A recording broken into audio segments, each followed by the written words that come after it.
糟糕，霓虹灯太亮，眼睛被晃花了。跑到哪里去了？那个饼干，他到底想做什么？啊，终于追上了！金龟饼干，你跑得好快！我也追丢了。感觉那个饼干目标很明确，他冲出来，一把夺过护身符就逃走了。可能我们一出门就被盯上了。什么？一想到刚才逛街的时候暗处有饼干盯着，面团都要鼓气泡了。可是你们刚刚来到宝石国，别的饼干并不知道你们的存在啊。你说的也对。你们这样看着我干什么？总不会觉得我们和那块饼干是一伙的吧？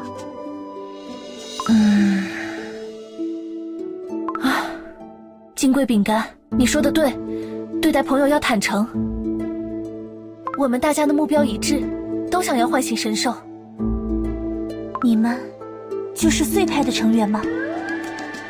是的，但是正如我所说，支持碎派的饼干很少，单凭几个饼干的力量，无法扭转大部分饼干的观点，所以我们一直在暗中寻找复苏神兽的办法。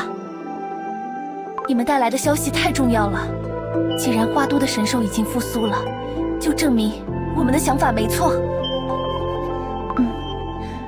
如果能让宝石国的神兽也复苏，大家应该就会相信你们了。但是现在要怎么办呢？金龟饼干，既然腾蛇饼干是依靠香料共鸣而唤醒的，那么你的香薰是不是对其他神兽也有类似的功效？就算有，这么小的香炉，不管使用多少燃料，也不可能把味道传递到那么高的地方。如果腾蛇饼干也在就好了，它可以飞上去。就算会飞，也很麻烦。主组织一直在加固着神兽附近的守备，说是很担心浮空岛影响到神兽。但是你们看，与其说是守护，反倒像是监视，生怕神兽会醒过来似的。原来是这样，难怪那一片天空那么安静。哼，我们宝石国看似有条不紊，实际上也是规矩森严。一直站在这里不是办法，先回秘密基地吧。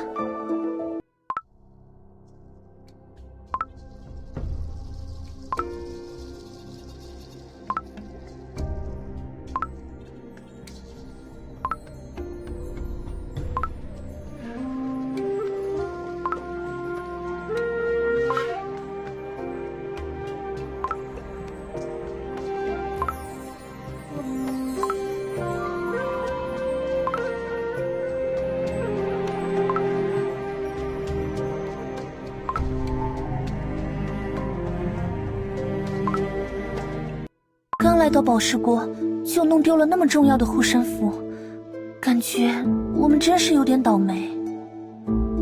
那个护身符很重要吗？非常重要，那不是普通的护身符，里面凝聚着腾蛇饼干的净化力量，也许还能帮助百里饼干认出我们。下雪了。宝石国身处地下，也会下雪吗？我只在书上见过雪，据说很细很白，像绵白糖一样。我们宝石国的冬天呢？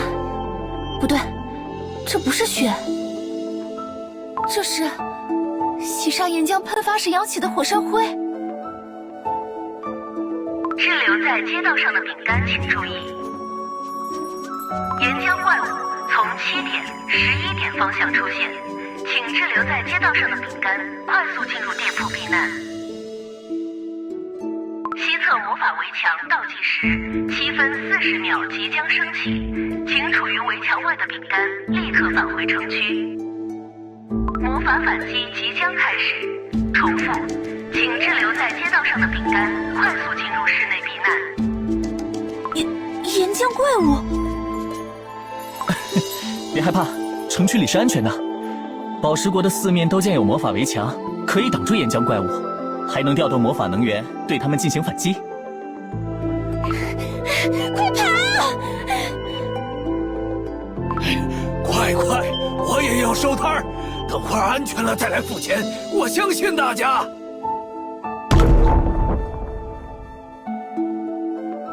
赶快进来，我这里还能再容纳一些饼干。大家都撤离得很快。花都的饼干应该不需要从小应对这种事故。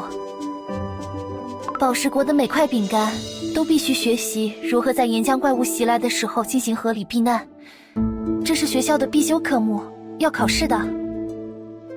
原来是这样，我感觉有一些理解他们了。太辛苦的环境下，对这样的生活确实很容易厌倦。想要成为第一批登岛的幸运饼，过上安全的生活，也是秉之常情。唉，主组织就是利用了饼干们的这种想法吧。金贵饼干、沥青饼干，趁现在，你们可以仔细观察一下吗？这些岩浆怪物会不会和你们花多的狂暴植物一样，也是饼为的手段？这种翻腾的让饼难受的气息和花都非常类似，花都的植物也是在这样的气息影响下狂暴的。果然，但是就算这样说出来，大家会相信吗？西侧魔法围墙受损度14%，西侧魔法围墙受损度31%，西侧魔法围墙即将崩溃，请附近的饼干立刻转移。什么？魔法围墙不是万能的吗？魔法围墙不是会自动循环修复的吗？崩溃了要怎么办？书上没有教过啊！教过，但是我忘了。我以为魔法围墙永远不会破损。糟糕，我们这片的魔法围墙出故障了。快跟我走，先去安全的地方。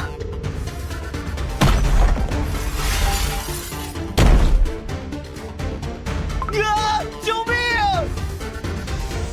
糟糕，魔法能源紊乱，魔法滑轮车全部都不能动了。我的速速小轮动不了了。用腿跑吧，现在什么人都动不了。金贵饼干、李青饼干，你们跟着大家跑去安全的地方。我要帮助这些跑不动的饼干撤离。月光石饼干，我们一起帮你。有很多饼干受伤了，但是我很强。虽然我们没有你那个执照，但也并非普通饼干。帮我一起把这个倒塌的架子搬开，有饼干被压住了。谢谢你们！快跟着大家往那边跑吧。差不多了，我们也往安全的地方撤离吧。啊，那块饼干！又是他！抓到你了！把护身符还给我！好强的压迫力，怎么感觉开口变得很困难？不行，不管对面是多强大的对手，特摄饼干的护身符，我一定要拿回来。你在救援来不及撤离的饼干？那是我很重要的东西，请还给我！你确实很强，虽然可能打不过你，但是我们也……这是哪里来的？哦，原来这个饼干能听到声音啊！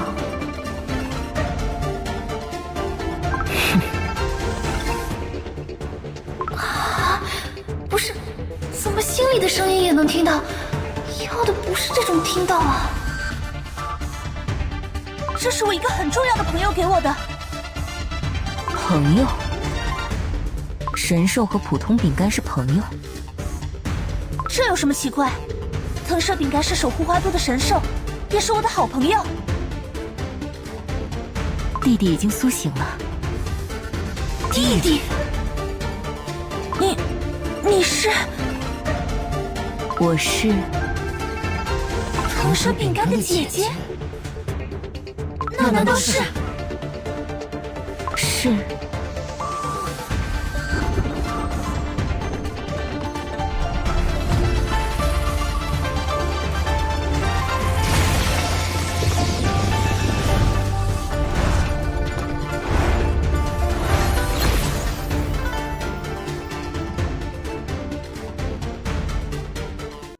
您好，那个，我想请问。问吧，不用那么小心翼翼。既然您是百里饼干的话，说你。好的，你是百里饼干的话，那天穹顶上的那个是？那也是我。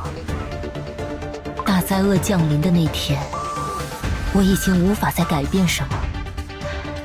力量耗尽之前，能做的最后一件事，就是回到我守护的地方。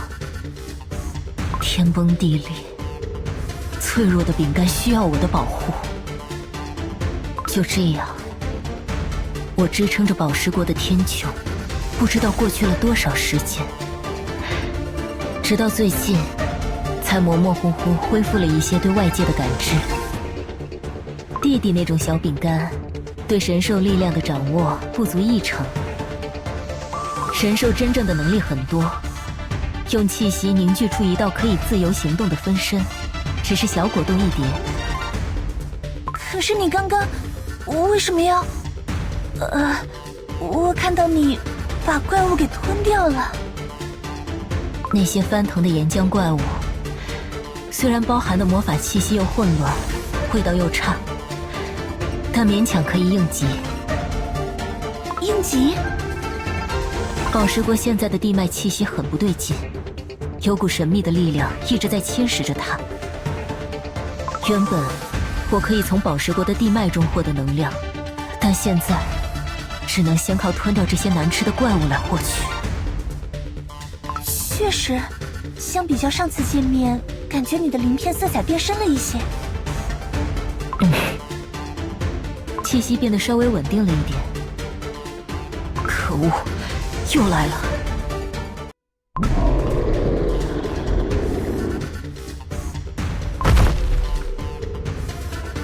终于平息下来了。没有新的怪物再涌出了，应该暂时安全了。好难吃。百里饼干大人，我们一直在试图联系你。你是宝石国的本地饼干？请容我向您自我介绍一下，我是夜光石饼干，百里饼干大人。怎么样才能让你完全苏醒，恢复全部的力量呢？很抱歉。我也正在找寻恢复力量的方法，但是那股侵蚀地脉的神秘力量，还不能完全确定源头在哪里。在那股力量的扰动下，我并不能完全掌控这具身体，有时候突然就无法控制地回归了本体，无法动弹。那你的本体可以苏醒过来吗？就算醒来，也无法离开天穹。为什么？是因为有拘束或封印吗？我们可以努力破解。不，没有饼干能封印我。我把坚硬的鳞片根根竖起，和利爪一起，狠狠地插入岩层中，才撑起了宝石国的天穹。我背上顶住的不是天空，而是湍急的水流和厚重的泥土。如果我离开，宝石国的天会整个塌下来。这个时代的饼干把宝石国的地脉流转搞得乱七八糟，让我很生气。但你们也依然是我要守护的饼干们。这么长时间，就这样一直支撑着宝石国的天空吗？神兽这样强大，却这样温柔。可是我们真的什么也做不了吗？神兽守护着大家，我们应该做出回应才对。回应。回应。虽然我们只是小饼干，力量与神兽相比不值一提，但是大家掌握了这么多知识和技能，一定有能派上用场的地方。难怪我弟弟会和你们成为朋友。有趣，这个时代的饼干，或许是神兽之间存在奇妙关联，又或者是我那个笨蛋弟弟歪打正着了吧。花都的小饼干，既然你们说花都的危机已经解除了，讲给我听听吧。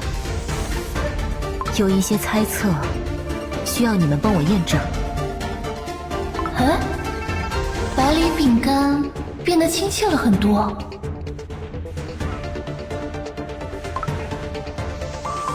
我什么都没想，什么都不去想。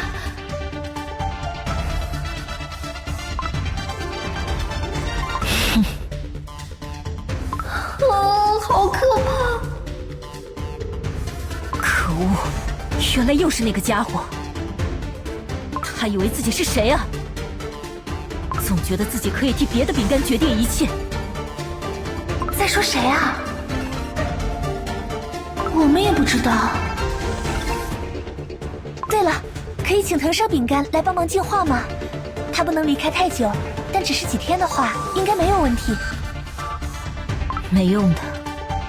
按照花都的位置，地脉受损不会太严重，腾蛇饼干可以进化。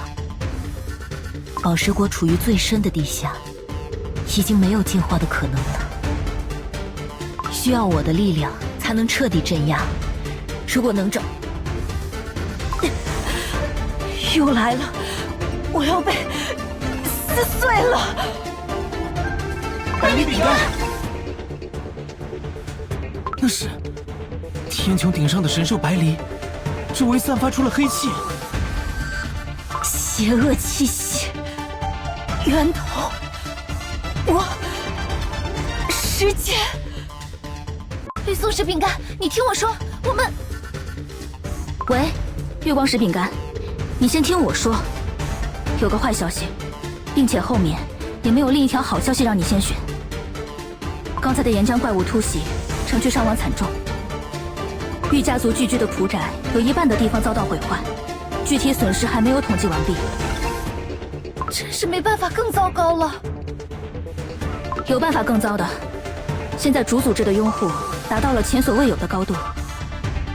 内部消息，他们的申请已经通过，将获得权限使用更多魔法能源，来布置第2座浮空岛。留给我们的时间不多了。我的房子，我的痛柜，我的老婆呀！岩浆怪物不会因为我们的拖延而倦怠。我拼了一半的乐迪玩具。哭也算时间。只要唤醒神兽，就能彻底解决危机。我们可以告诉大家，别冲动，神兽在宝石国已经只是个传说了。你听，外面的饼干都在兴头上。真是的，慢吞吞的有没有效率？不懂得在做统计的时候都用魔法工具吗？如果饼多党少的话，也不知道要怎么抽选。还需要义工饼干吗？我有19张各种执照，总有用得上的吧。大家都希望自己能成为第一批登岛的饼干。要不是第1座浮空岛还没有开放入住，恐怕大家的热情会更高。这个时候出来阻拦，绝对会被当成坏饼的。我先回家一趟，我们家的古籍那么多，能找到蛛丝马迹也说不定。我们在秘密基地汇合吧。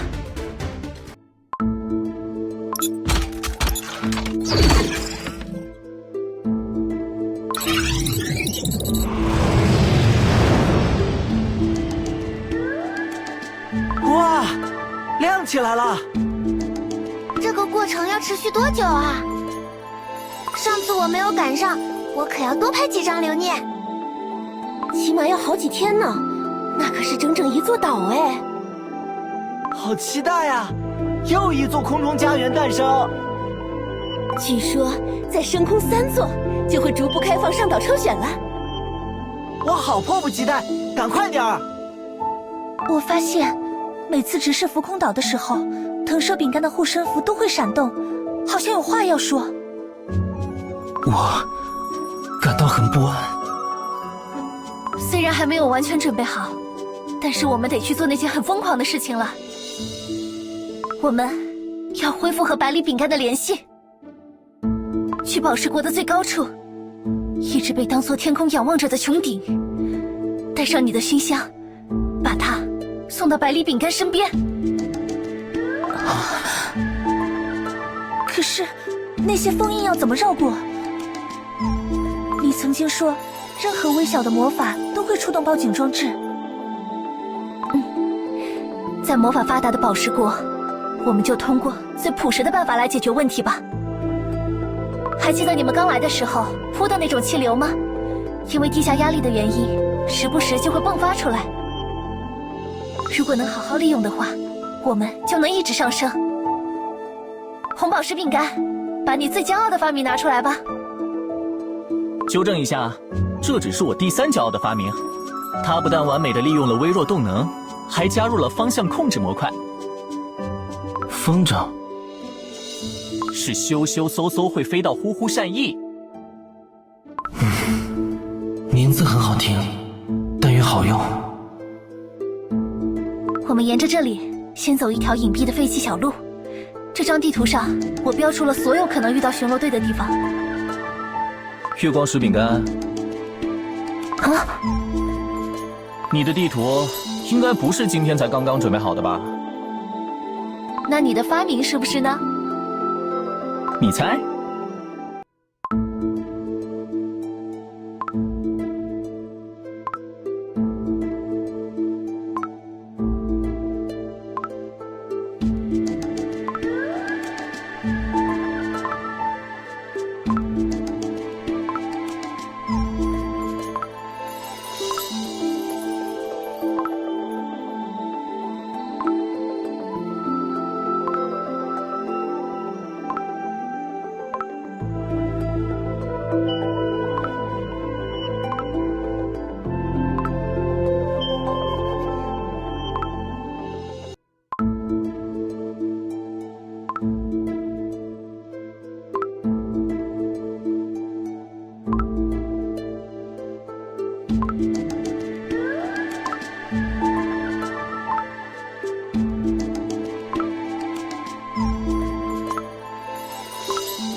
大家各自拿一份。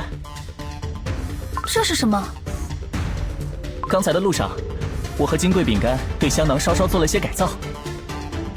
等下要去到那么高的地方，被气流弹来弹去的话，面团到底是哪一面朝上还不好说。珍贵的香料如果撒出来，就前功尽弃了。这样扣起来，然后这样打结，就可以贴合在手背上，而且不会被烫到。哦，这么一点点时间，你还做了美化？这是非常有必要的。如果有一天宝石国和花都恢复联络的话，我今天的设计一定会被当作有重要意义的纪念品复刻发售。出发吧！在空中，大家一定要做到熟视无睹，也就是坚持睁着眼睛，不要往下看。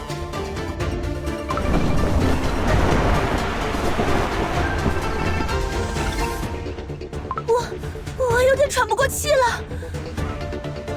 就当在坐龙飞船。可是龙飞船是饼干坐在飞船里啊，还差一点点救！我快要触碰到百里饼干的鳞片了！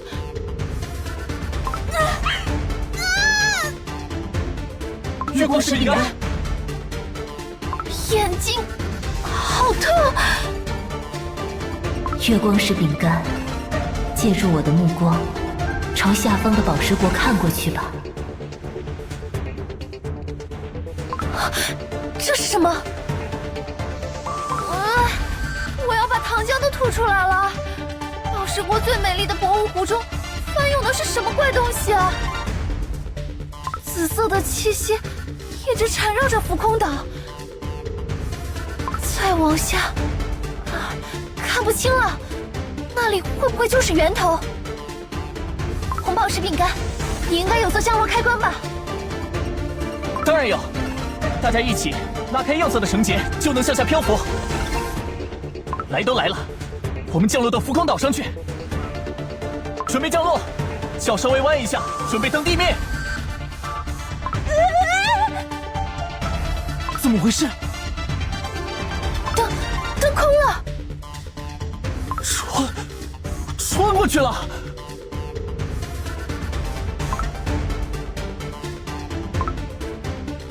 什么新的空中家园？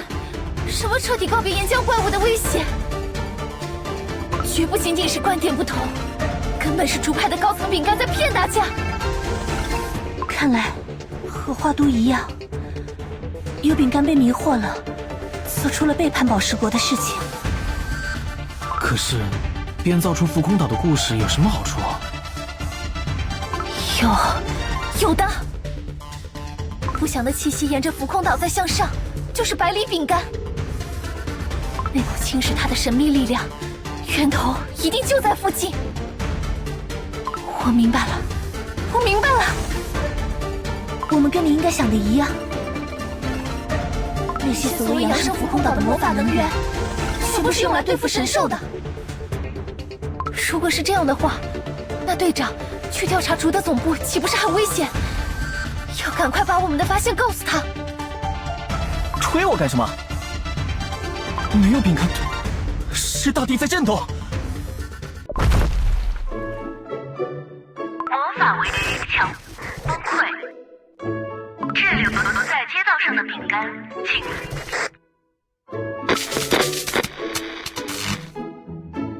连警报系统都被摧毁了。我们的通讯工具也完全失去了信号，无法联系队长。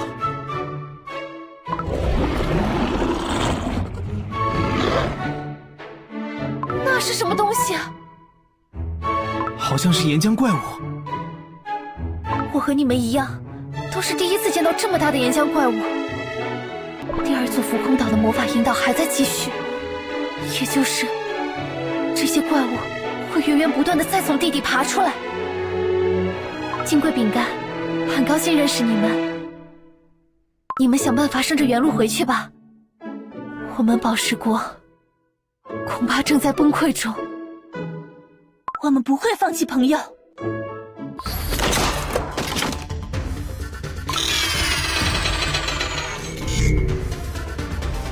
魔法装置停下来了。怎么回事？喂，怎么突然停下了？守卫呢？守卫呢？队长，一定是队长，他来得太及时了。看，魔法装置停下来之后，怪物好像突然失去了指挥，开始胡乱逃窜了。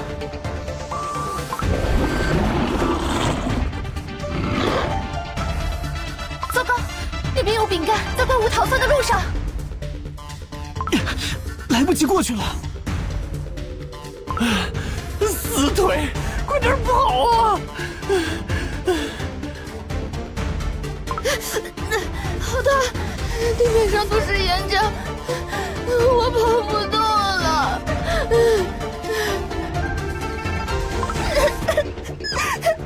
今天我就要在这里化为灰烬了。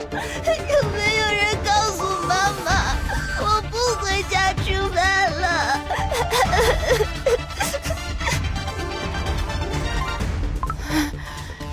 天空中的百里大人，好像睁眼了。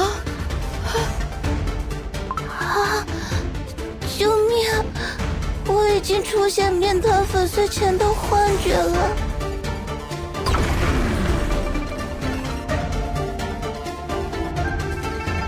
所有怪物全部被镇压了，凯莉饼干自己也被黑色气息吞没了。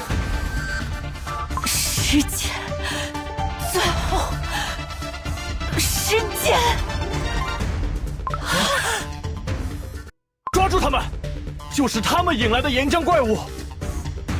坏饼干破坏了大家的新家园。如果不是你们这些家伙捣乱，我们早就成功了。居住在浮空岛上，就根本无所谓什么岩浆怪物。不对，怪物明明是浮空岛的魔法装置引来的。来不及解释了，平生安全要紧，先离开这里。